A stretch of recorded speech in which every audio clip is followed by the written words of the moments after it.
building anything right now, a startup, a new product, even just a new habit, I want you to forget everything you think you know about traditional roadmaps. Because in the current era, speed isn't a luxury anymore. It's the absolute minimum for just staying in the game. I mean, the incredible reality of 2025 is that AI has totally collapsed the cost and the time it takes to build software. It's so dramatic that the competition itself has shifted. It's not about who can build something better anymore or who can raise the biggest round of funding. It's about who can learn the fastest. So our mission in this deep dive is to look at that learning process through a really rigid, relentless rule, the 7-day MVP. The idea is if you can't validate an idea, go from concept to a live product with real users in 1 week, then the source material we're looking at says it's just not sharp enough. We're working from a step-by-step checklist here, designed to take you from a vague idea to a live AI MVP in 7 days without, massive budgets or total burnout. And the real power of this system, if you dig into it, it isn't technical, it's actually psychological. It all comes down to what the sources call emotional detachment. You have to stop falling in love with your own brilliant idea, and you have to start falling in love with the truth. The hard, unvarnished truth the market gives you. We all know those founders, right? The ones who spent 6 months polishing a product nobody actually needed because they couldn't stand the thought of users seeing something ugly. Well, that failure, that's the cost of attachment. This 7-day timeline, it forces clarity and judgment to be the bottleneck, not slow engineering. Okay, let's break this down day by day. Let's start with the foundation, the step that apparently filters out 80% of bad ideas right away. Sure. Day one is all about diagnosis. Kill the vague idea, lock the pain. Founders always start with noise. They say things like, I want to build an AI agent that summarizes things, or I want to leverage a multimodal model. It's meaningless. Yeah. It tells you nothing about the value. Yeah, that's right. Day one forces this ruthless, almost painful precision. You have to find a single, narrow persona and answer 5 very specific questions.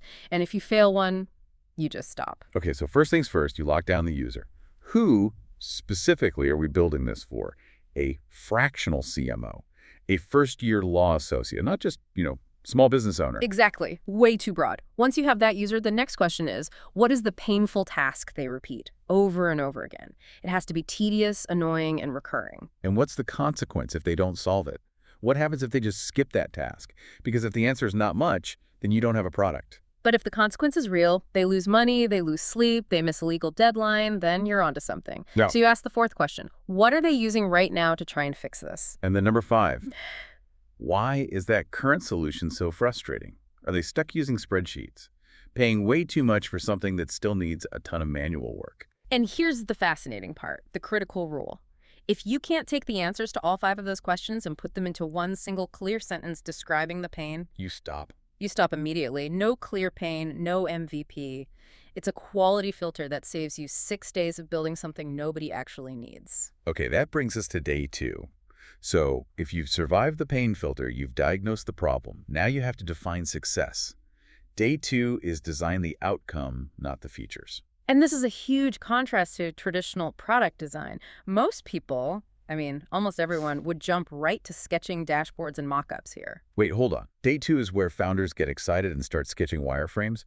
Are you really telling us to skip the dashboard mock-ups entirely? Won't that make the ugly prototype on day 3 just unusable? Well, the point isn't to skip design forever. The point is to skip designing features you haven't validated yet. You're only designing the shortest, most efficient path to value, which is why the focus is on 3 outcome questions, not a long feature list. First, what should the user actually have in their hands, a concrete artifact, after using the product just once? Second, what tangible result do they get in under 60 seconds? It has to be instant gratification, right? Yeah. No learning curve. And the third question is the most insightful. What work should disappear entirely from their life because of this one interaction? Because if the user still has to manually fix or rework the output, you haven't designed an outcome. You've just designed a new step in their already painful process. So that focus on disappearance, that lets you define the minimum workflow, the shortest intelligent path from their intent to the result. And that single flow, that becomes the spine of the MVP. If you nail the outcome, all the features are just padding. And for this MVP, we need 0 padding. Exactly. That distinction, designing for value, not for the interface, is absolutely crucial, especially with AI, where the interface is often collapsing down to just an input box and an output. So now we move into the build phase, which has its own rigid discipline. Day 3. Build the ugly prototype speed over perfection. This is where the founder's ego really wants to take over, you know? The temptation to polish is at its peak. And this process just ruthlessly fights against it. The build has to be intentional. An ugly UI, a clumsy layout, a simple input-output flow. The philosophy is ironclad. At the MVP stage, clarity beats beauty every time. And when we say ugly, we mean truly, truly hideous. Like if you spent more than an hour on day 3 picking fonts or tweaking colors, you've already failed. We're talking white background, black text, and maybe one button that looks like it's on Windows 98. It's all about function. But this is only possible because of the modern tech stack, right? The build constraints are super strict using AI models, no-code tools, serverless, and APIs. And we mention serverless architecture not just because it sounds fancy, but because it collapses the time you spend setting up a backend from hours down to minutes. It makes day 3 possible. You should have one core screen, one main function, one single output, and one feedback loop. That's it. If you can't create massive value on one screen, you're not ready to grow. Which perfectly sets the stage for the real AI part on day 4. Add intelligence, not automation. This is probably the most common mistake for new AI founders. They try to add too many agents, too many complex automations, all these background workflows they can't debug or iterate on quickly. They're confusing moving data around with actually generating insight. I find day 4 fascinating. The source insists on limiting yourself to just one intelligent behavior.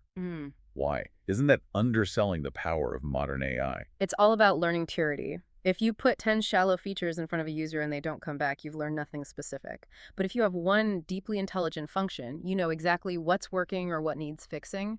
It's about depth, not breadth. So you pick one core value prop and you make it brilliant.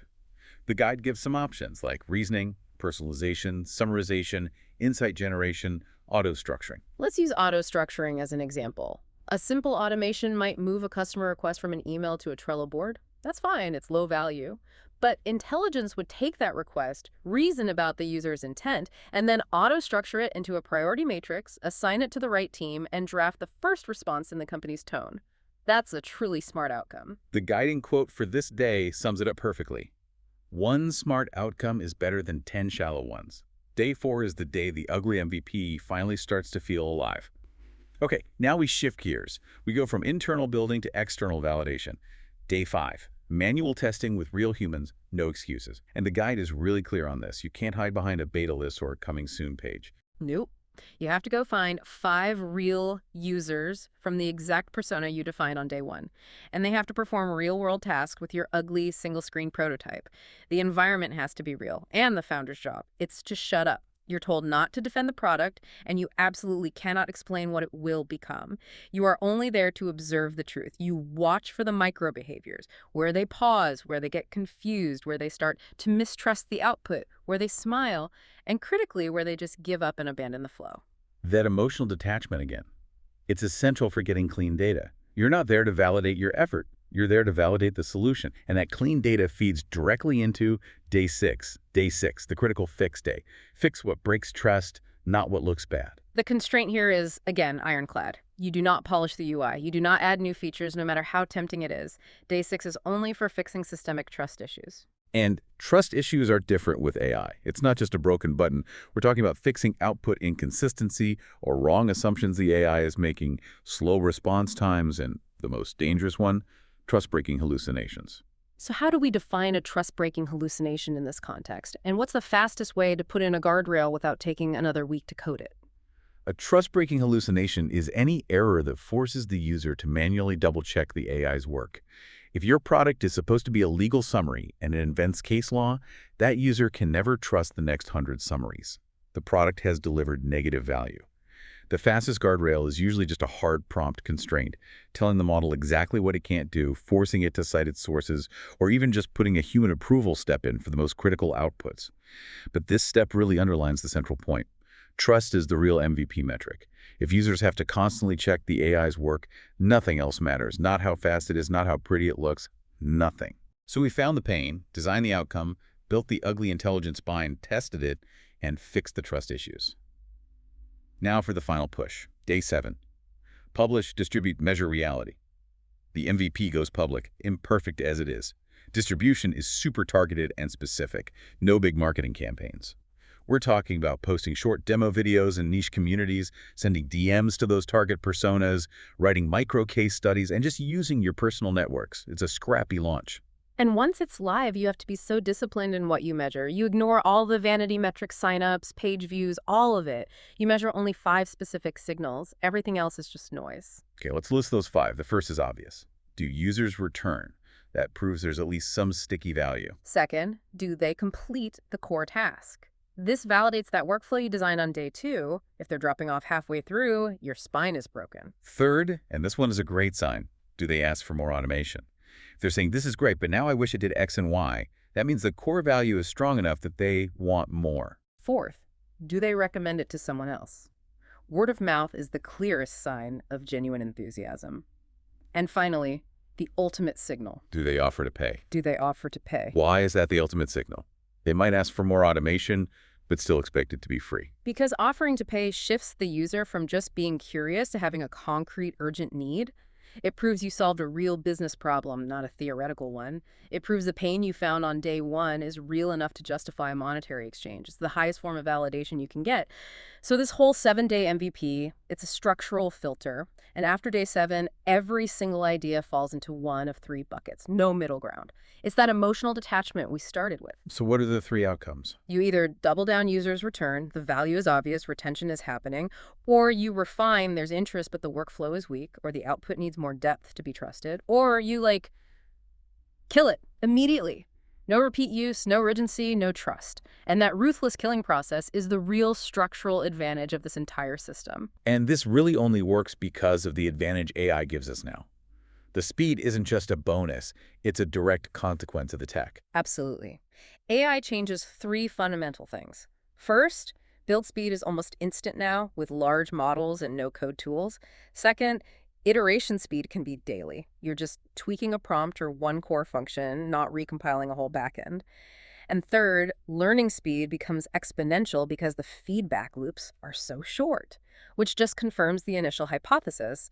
The engineering bottleneck is gone. The only things left are clarity, judgment, and user insight, and those can only be tested under this 7-day pressure cooker. That right there, that's the profile of the founders who are going to win in this new era.